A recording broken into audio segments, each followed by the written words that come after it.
WW de volta do intervalo, conosco agora Lorival Santana. Boa noite, Lorival. Boa noite. Flávio Bolsonaro se reuniu nesta segunda-feira com o presidente da Argentina, Javier Milei, em Buenos Aires.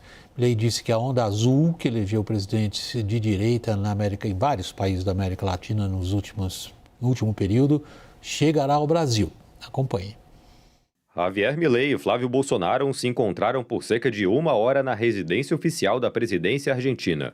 Nas redes sociais, Milei disse que Flávio levará ao Brasil a onda azul, como vem sendo chamada as sucessivas eleições de presidentes de direita na América Latina. Desde a volta de Donald Trump à Casa Branca, a direita se manteve no poder após eleições no Equador e na Costa Rica, voltou a governar o Chile, a Bolívia e Honduras e venceu eleições na Colômbia e no Peru neste mês. Flávio está na Argentina desde o fim de semana.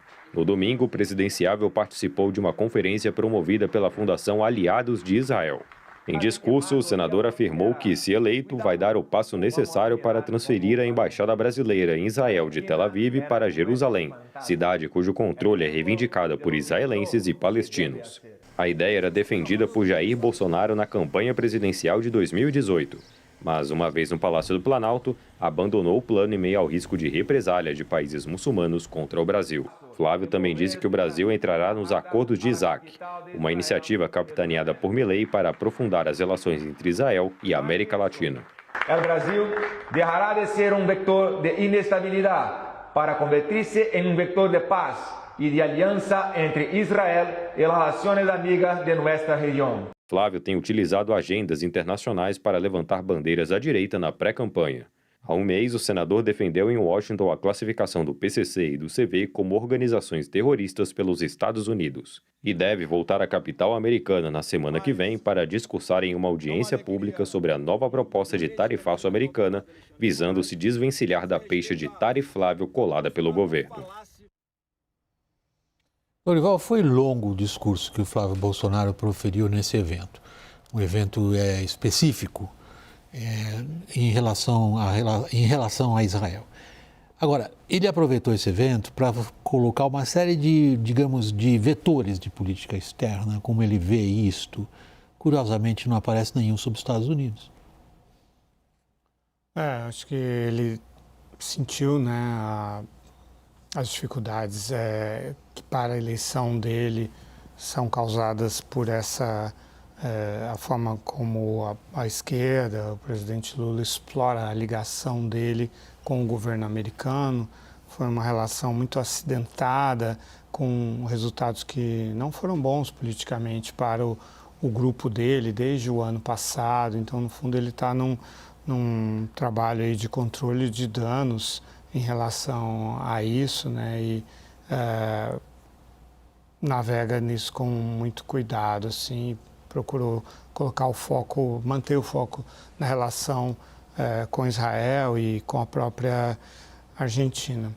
Mas foi um episódio, um evento muito marcado por esse processo de ideologização da política externa, ao qual nós vemos assistindo desde a chegada de Lula ao governo pela primeira vez em 2003, quebrando uma tradição do Brasil de manter a política externa como algo mais protegido da ideologia, da partidarização, das disputas políticas internas do país, porque o Brasil considerava tradicionalmente que a política externa era uma política de Estado e não de governo, e muito menos partidária. E o Brasil tem pagado um alto preço por essa partidarização e ideologização da política externa promovida pelo Lula e também pelo Jair Bolsonaro em seu tempo, e agora estamos vendo o Flávio Bolsonaro ir pelo mesmo caminho.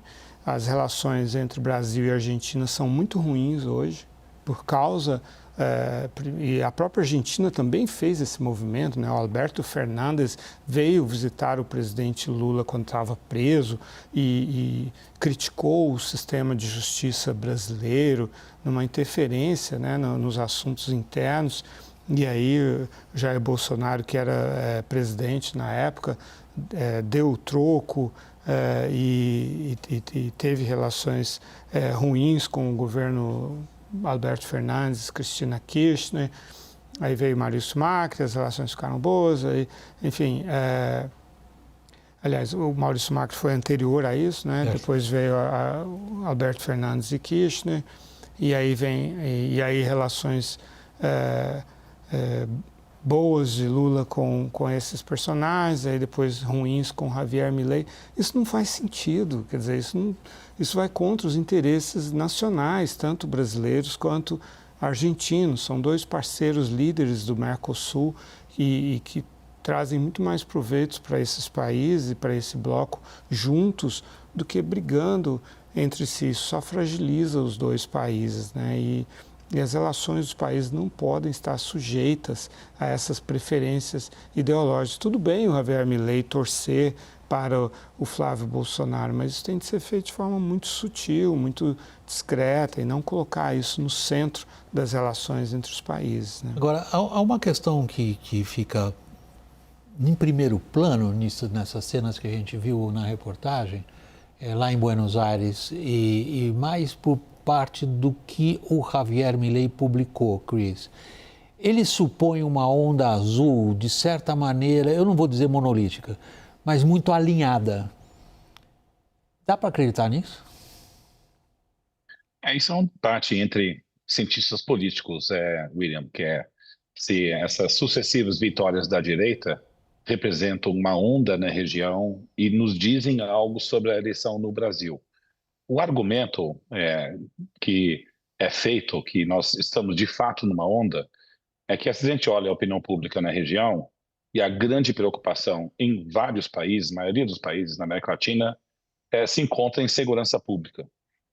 Tem a ver com o crescimento do crime organizado, o padrão de criminalidade que nós estamos vendo, o roubo de celulares.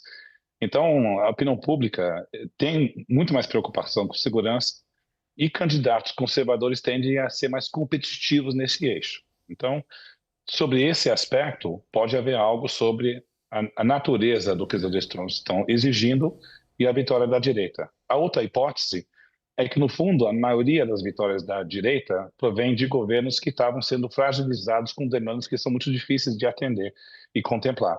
Muito como a esquerda surfou a onda de desencanto e revolta 4 anos atrás, agora a direita está surfando essa onda. Acho que o Brasil se encontra num quadro no meio, porque o presidente Lula tem índice de aprovação mais elevado do que os governos de esquerda, que perderam, e a direita assumiu o poder. Então, eu não acho que o Brasil se enquadra exatamente no perfil dos outros países, mas se enquadra, sim, no tema de segurança. Então, eu acho que o resultado no Brasil vai caracterizar se essa onda vai ser firmada ou não. Porque, veja, se no Brasil o presidente Lula prevalecer na reeleição, aí metade do PIB da América Latina vai ser governado pela esquerda, porque os dois principais países, México e Brasil, estarão governados pela esquerda. Então, esse conceito de a onda tem que ser relativizado, com as duas principais economias talvez não seguem essa direção. É um ponto interessante que o Cris está colocando. Se a gente pensa em outros momentos pendulares, né, e foi por isso que eu citei o Consenso de Washington na abertura do programa. O Consenso de Washington era um conjunto de propostas, não posso dizer que seja uma ideia estabelecida. Atacada por um lado... de governança. Ok, uma atacada por um lado em torno do qual se orientava, de certa maneira ideologicamente. Se eu vou aderir a esse, digamos, manual de governança, eu estou de tal lado. Se eu considero esse manual de governança apenas uma cópia do neoliberalismo das potências imperialistas, eu sou de outra. Mas havia algo em torno de governança e economia. Desta vez é puramente segurança pública. Exato, e eu acho que é isso que pode nos colocar, nós na região, né, a viver movimentos ainda mais pendulares, de trocas mais constantes, porque como você disse na sua abertura, William, trocar cor não está resolvendo o problema da economia. Olha o que está acontecendo com a Argentina. Está tendo crescimento, como não tinha há muitos anos, a inflação está no menor patamar dos últimos anos, mas o desemprego aumentou, a inadimplência explodiu para mais de 12%. Estava em 5% quando o Milei chegou. E, então, o desemprego aumentou, a inadimplência aumentou, o custo dos serviços já aumentou muito. Então, ele conserta de um lado e não arruma do outro. A Argentina conseguiu trazer bastante investimento para mineração, óleo e gás, que, aliás, aí tem uma competição importante com o Brasil em atração de investimento. Deu isenção tributária para todas as empresas, mas não consegue se recuperar. O índice de desaprovação do Milei lá, de reprovação, é de mais de 60%. Então, não adianta trocar de onda ou trocar de manual ideológico se o manual de governança não consegue atuar. Então, o Brasil, por exemplo, tentou, o Lula sempre foi contra o consenso de Washington, né? Mas quando ele assume no primeiro governo, ele seguiu direitinho o consenso de Washington, não fez nada fora da carta do baralho, né? Da carta da convenção. Depois ele começou a abrir, deu no que deu, mas enfim, principalmente na Dilma. Mas a carta que nós temos hoje é uma carta muito mais ideológica, de costumes e de leitura de como o mundo deve funcionar, se tem que ser azul ou cor-de-rosa, do que uma troca ali de referências de como governar o país. Duas referências ali no discurso do Flávio ao lado do Milei, Daniel, que estão diretamente ligadas ao debate dos últimos 10 dias. É a classificação de grupos criminosos brasileiros como terroristas e também um outro ponto que é Trump. O que o Flávio implica ali, embora ele não fale explicitamente, é que graças a Trump nós estamos vivendo uma atmosfera de transformação. Estamos. William, como é que eu tenho visto esses movimentos de Flávio Bolsonaro, tanto na ida agora para a Argentina, quanto recentemente nessa ida para os Estados Unidos? Ele voltará na semana que vem. Em primeiro lugar, tentar pelo menos fugir de um noticiário que lhe é inconveniente, seja com os áudios vazados de Daniel Vorcaro, seja com os ataques de Michele Bolsonaro mais recentemente. Em segundo lugar, me parece que Flávio tem tentado energizar a militância, criando uma impressão de que 1 a 1, Bolívia, Chile, Colômbia, Equador, os países estão rumando para a direita, estão nessa onda azul e em breve chegará ao Brasil. Isso é ótimo para energizar a militância, embora o Brasil tenha características muito peculiares. Mas um terceiro ponto é de um Flávio que tem tentado se mostrar como um estadista. Nunca foi um político, um senador, uma pessoa engajada na área externa e sobre isso há imensas dúvidas, porque, de fato, ele tem inclusive se aconselhado com pessoas que são entendidas da área. Marcos Troirro, por exemplo, que foi presidente do Banco dos BRICS, secretário de Assuntos Internacionais do Ministério da Fazenda, tem aconselhado Flávio Bolsonaro, sua pré-campanha, distribuiu um longo texto no fim de semana com algumas premissas para o próximo quadriênio, entre elas voltar ao processo de adesão ao OCDE, acabar com essa dicotomia sul global e ocidente. Ótimas propostas e ótimas ideias, mas quem terá mais relevo, eventualmente, na política externa de Flávio Bolsonaro? Um Marcos Troirro, estou citando aqui só um dos nomes, ou Eduardo Bolsonaro? Um Marcos Troirro ou Paulo Figueiredo? Um Marcos Troirro ou um indulto dado a Felipe Martins, que foi talvez a pessoa mais vocal da área ideológica do governo do pai, Jair Bolsonaro, voltando à assessoria internacional? Essas perguntas que não estão sendo feitas. Está repetindo o mesmo script do filme durante Jair Bolsonaro em matéria de diretrizes de política externa. Exatamente a mesma coisa. O que um staff mais ou menos profissional sugeria era, digamos, desfeito na cozinha de casa. Agora, Lorival, dificilmente Flávio poderia ter escolhido um momento pior para falar da questão de Israel. O que nós estamos vendo hoje, do ponto de vista de Israel, inclusive, é um processo, até certa maneira, rápido, de perda de sustentação na própria direita americana.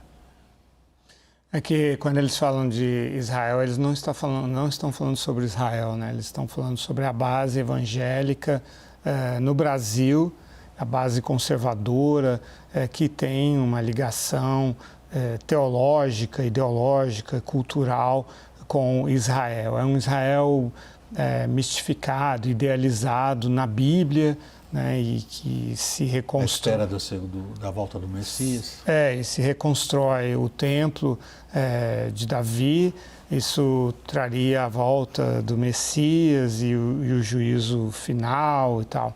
Então, essa vinculação que tem num plano abstrato, né? Não tem a ver com o fato de que esse governo israelense caiu em desgraça na opinião pública mundial, com países que sempre apoiaram Israel, como o Reino Unido, a França e, sobretudo, a Alemanha, criticando duramente, e aliás o Donald Trump, o governo republicano, né, assim, e os democratas também, que tradicionalmente apoiaram Israel, se distanciaram dele porque Israel se tornou uma máquina de matança, né, e de instabilidade na faixa de Gaza, no Líbano e no Irã, e que neste momento está em rebelião contra o governo americano e contra o acordo. Hoje, o Israel Katz, o ministro da Defesa, falou: nós não fomos consultados, fizeram esse acordo sem a gente e a gente não tem nada a ver com esse acordo e nós vamos continuar atacando o Hezbollah e vamos atacar o Irã se formos atacados, etc. E vamos continuar ocupando o sul do Líbano, não vamos sair de lá e tal. Então, assim, aí o próprio Tarcísio, que governador, uma vez apareceu aqui na Paulista enrolado numa bandeira de Israel. Essas pessoas sabem muito pouco sobre Israel e muito sobre o que as suas bases desejam.